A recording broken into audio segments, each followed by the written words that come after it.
அஸ்ஸலாமு அலைக்கும். எல்லாம் நல்லா இருக்கீங்களா? இன்றைக்கி நம்ம சேனலில் இப்போ நம்ம பார்க்குறது மசாலா பூரி தான். வெரி ஈஸியாக, வெரி சிம்பிளாக, ரொம்ப டேஸ்ட்டாக எப்படி வந்துச்சு, அந்த பூரி எப்படி நமக்கு புஸ் புஸ்ன்னு வந்துச்சு, எந்த அளவுக்கு கரு முறுமுறு இருந்துச்சுங்கிறத நம்ம ஃபுல் வீடியோவில் போய் பார்த்துலாம். இப்போ ஓரலாக என்னென்ன எடுக்கிறோம், எப்படி வறுக்கிறோங்கிறத மட்டும் இதில் பார்த்துங்க இந்த வீடியோவில். வாங்க இப்போ வீடியோக்குள்ளே போகலாம். பட்டை மிளகா, கடலப்பருப்பு, பச்சைப்பயிறு, பொட்டுக்கடலை, உளுந்து,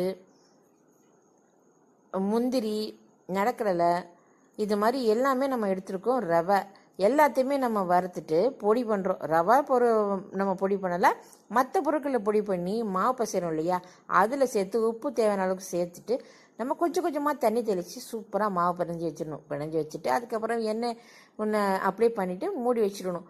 மூடி வச்சுட்டு அதுக்கப்புறம் ஒரு அரை மணி நேரம் கழித்து நம்ம எடுத்து உருண்டைகளாக உருட்டி தட்டி எண்ணெய் சூடு காட்டி நீங்கள் போட்டு எடுத்திங்கன்னா சூப்பரான சுவையான டேஸ்ட்டில் மசாலா பூரி கிடைக்கும். ஃபுல் வீடியோ டீட்டெயில் பார்த்துடலாம்.